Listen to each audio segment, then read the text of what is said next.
अभी तक हमने जो बात की है वो बात की है कि दरिद्र व्यक्ति दरिद्र ही क्यों होता है और धन कितने प्रकार का होता है। दरिद्र व्यक्ति दरिद्र क्यों होता है ये अभी बात करनी रहती है, परंतु श्री विद्या के सफ़र में हम हैं। पहली बात, हम दुर्गा सप्तशती के अनंत सफ़र की ओर अग्रसर हैं। हम दुर्गा सप्तशती के उन अनंत रहस्यों को जानने के लिए उत्सुक हैं और आतुर हैं जो इस संपूर्ण सृष्टि के रहस्य हैं। दुर्गा सप्तशती के अंदर निहित वह सभी शक्तियाँ, वह सभी तंत्र की शक्तियाँ, मंत्र की शक्तियाँ, व्यवहारिक शक्तियाँ, आपके जन्म से लेकर मरण तक की शक्तियाँ, आपके स्मृति, आपका बुद्धि, आपकी अहंकार, आपका सभी कुछ इसमें इन्वॉल्व होने वाला है। तो जुड़े रहिए। अब आज हम बात करेंगे, पहले हम बात कर रहे थे कि अष्टलक्ष्मी। मैंने आपको पिछली वीडियो में बोला कि 8 प्रकार के धन हैं जिन्हें रिप्रेजेंट करती हैं अष्टलक्ष्मी, जिसमें हमने सबसे पहला धन जो गिना था वो स्मृति था। हमने सबसे पहला जो धन जाना था वह स्मृति था। आज हम आदि लक्ष्मी के बारे में बात करेंगे।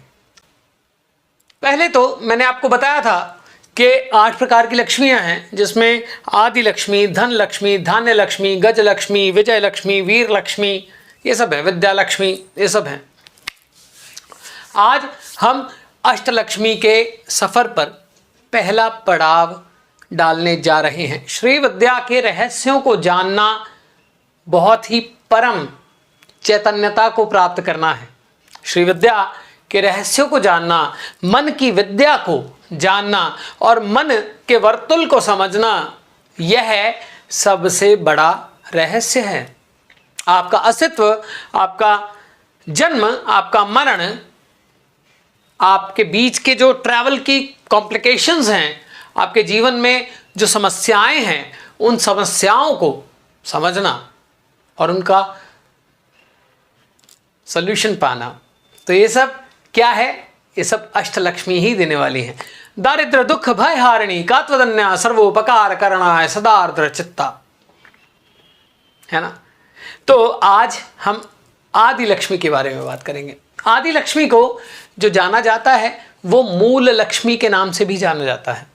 महालक्ष्मी का मुख्य मूल स्वरूप जो है, जो इस सृष्टि की उत्पत्ति जिसके द्वारा हुई है, कहा जाता है कि यही त्रिदेवों को शक्ति दी थी।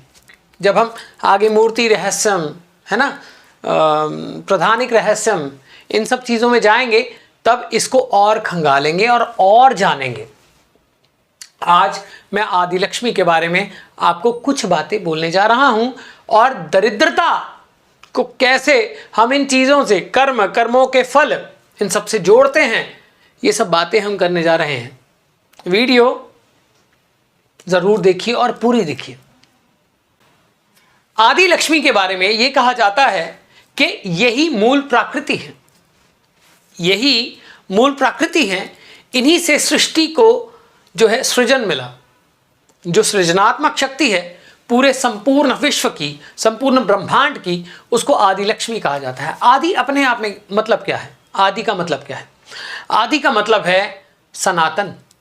जो सनातन रूपा हमारी विद्याएं हैं वो सब आदि लक्ष्मी का ही दिया हुआ है। जो हम मौखिक रूप से, लिखित रूप से जो विद्याएं आगे लेते आ रहे हैं, स्मृतियां हमारी बनती जा रही हैं, इनको हम धार्मिक परिप्रेक्ष्य से और उसके साथ में अपने जीवन के परिप्रेक्ष्य से भी देखेंगे। बहुत ज़रूरी है देखना। क्यों देखना ज़रूरी है? क्योंकि यह ही आपकी सभी मैनिफेस्टेशंस का कारण है। आपने कभी सोचा, आपको जो आज के गुरु हैं ये बताते हैं आप जो सोचोगे वैसा हो जाएगा। जो भी आप सोचते हैं वो हो जाता है, परंतु आपने कभी ये सोचा कि आप सोचते क्यों हैं? कारण क्या है? आपने सोचा कि मुझे वो शख्स मिल जाए, आपने सोचा कि मुझे इतना पैसा मिल जाए, आपने सोचा कि मैं यूपीएससी क्रैक कर जाऊं, आपने सोचा कि मैं डॉक्टर बन जाऊं, आपने सोचा कि मैं ज्योतिषी बन जाऊं, आपने सोचा कि मैं तांत्रिक बन जाऊं, आपने सोचा कि मैं एक्टर बन जाऊं, आपने सोचा कि मुझे ये लाइफ चाहिए, मुझे वो लाइफ चाहिए। ऐसा क्यों है? उसका कारण है स्मृति। और स्मृति कर्मों के फलों से जुड़ी है। Unconscious state of your mind, unconscious state of your mind, मन, चंद्र की 16 कलाएं, 27 दिन का वर्तुल, चंद्र के 27 नक्षत्र और उनके ही अपने तत्व, उनके ही अपने रस। ये सब विद्याएं, श्री विद्या बहुत कॉम्प्लेक्स है। श्री विद्या को परम विद्या इसीलिए माना जाता है क्योंकि ये अष्टलक्ष्मियों की भी विद्या है, आपकी एग्जिस्टेंस की भी विद्या है। आप हो क्या, आप क्यों हो। आज के टाइम में जो श्री विद्या को बोला जाता है वो ये बोला जाता है कि धन की बारिश होगी। भाई धन की बारिश होगी, अक्सर जो लोग इस विद्या में जाते हैं वो ये सोच के जाते हैं कि मैं मालामाल हो जाऊंगा, मुझे पैसे आ जाएंगे। परंतु बात वही है कि 8 प्रकार का धन है, वो ही she bestows you, she gives you. वही श्री विद्या अष्टलक्ष्मी के स्वरूप में, वही दुर्गा अष्टलक्ष्मी के स्वरूप में आपको देती है। आदि लक्ष्मी सबसे पहला रूप है और वो रूप है जो कि इस संपूर्ण सृष्टि का कारण है, मूल प्राकृति। मूल प्राकृति का अर्थ क्या है? संपूर्ण सृष्टि कहाँ है? यथा पिंडे तथा ब्रह्मांडे, जैसा मेरे अंदर है वैसा ही बाहर है।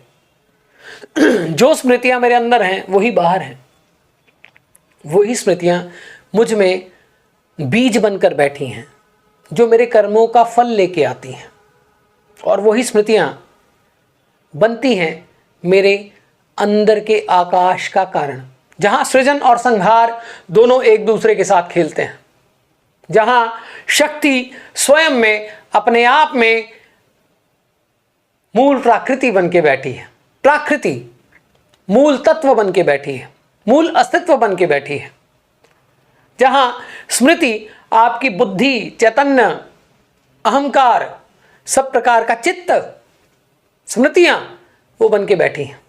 वो प्रकृति आपके अंदर भी है। यथा पिंडे तथा ब्रह्मांडे। आदि लक्ष्मी का अर्थ है शुरुआत से। जैसे आपका जन्म है, आपका जन्म जब होता है, कहते हैं मैंने जब नामकरण संस्कार की बात की कि स्मृतियां आई कहां से, नामकरण संस्कार आया कहां से? तो यही तो आया, यही तो आया। मुझे किसी ने बोला कान में मयूर।